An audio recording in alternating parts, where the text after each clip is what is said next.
Here's something most people don't realize. Two retirees can save the exact same amount, have the exact same annual average return, and end up in two different outcomes. One, running out of money in their 70s, the other, having plenty of money left over in their 90s. It's not just luck that gets you plenty of money in retirement, but there are some key steps that you can do to prepare your investments before you retire. I'm going into what you need to know so you're ready in retirement for your withdrawal strategy. I'm Matt Bremer, owner and wealth advisor at Queen City Wealth. I help individuals and families make smart decisions as they get ready for retirement. If you like this video, be sure to like and subscribe, and you can check out the link in the description about working together. The first is called sequence of return risk. This is not often talked about in withdrawal strategies for retirement, but is arguably one of the most important factors. Imagine two retirees. Same 1.5 million portfolio, same average return over 30 years. The only difference, one of them hits a 20% market drop in year one. The single bad year combined with regular withdrawals can mean the difference between a portfolio lasting 40 years or running out of money in 15. It's not about your average return. It's about the order those returns show up, especially in the first 5 to 10 years of retirement when your account is at its largest and most vulnerable. The research on how to manage this is honestly a little counterintuitive. One approach that's held up well is what's called a rising equity glide path. Here's how it works. Instead of the traditional advice to get more conservative as you age, you actually start retirement a bit more conservative and gradually increase your stock exposure over time. In modeling, that approach beats a static 60-40 portfolio, a 95% success rate versus 93%. And in the worst case scenarios, portfolios lasted years longer. The logic behind is quite simple. If the market drops early, you're buying into stocks at a discount over time instead of being forced to sell them at a loss to fund your withdrawals. The takeaway is how much risk you should take on shouldn't just depend on your age. It should depend on where you are in your withdrawal timeline. The next step is to pick a withdrawal strategy. Know the structure of the strategy and be diligent about implementing those steps.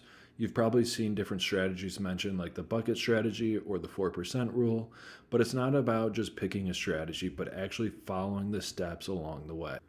For the bucket strategy, it calls for splitting your money into different buckets: short-term cash bucket, a mid-term bucket, and a long-term growth bucket.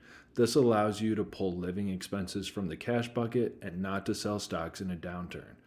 But here's the honest research-backed truth. When you compare a bucket strategy to a simpler total return approach, like the 4% withdrawal, where you're held to just one diversified portfolio and rebalance it every year, the actual results are nearly identical. The real hero isn't the buckets, it's the discipline of rebalancing, systematically selling what's up and buying what's down. In fact, a bucket strategy without the rebalancing discipline can actually underperform because it's possible to fully drain the growth bucket during a bad stretch and get stuck sitting in cash and bonds for the recovery. So does that mean the buckets are useless?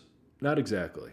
For a lot of people, having money mentally and physically separated by time horizons makes it much easier to stay calm during a downturn instead of panic selling. What matters most is that whatever structure you use, you're rebalancing on a regular schedule. These can be tough decisions as you prepare yourself for retirement because the right structure really depends on your accounts, your timeline, and how you personally handle market swings. If you've got questions about which approach fits your situation, reach out using the link in the description and we can walk through your strategy together. Step 3 as you prepare for retirement is about planning your withdrawal order for taxes. The old rule of thumb is spend your taxable accounts first, then your traditional IRA or 401k, and save your Roth for last. That's a fine starting point, but research shows a more tailored year-by-year approach usually does much better. In one modeled example, a couple saved around $35,000 in lifetime taxes and left $106,000 for more of their heirs simply by drawing from tax-deferred accounts a bit earlier, before claiming Social Security instead of waiting. The strategy behind this is often called bracket filling. Here's how it works. In the years after you retire, but before Social Security and required withdrawals kick in, your taxable income is often unusually low. That's actually the cheapest tax window you'll ever have. So instead of leaving that low tax bracket unused, you deliberately pull or convert to Roth just enough from your traditional accounts to fill up that bracket.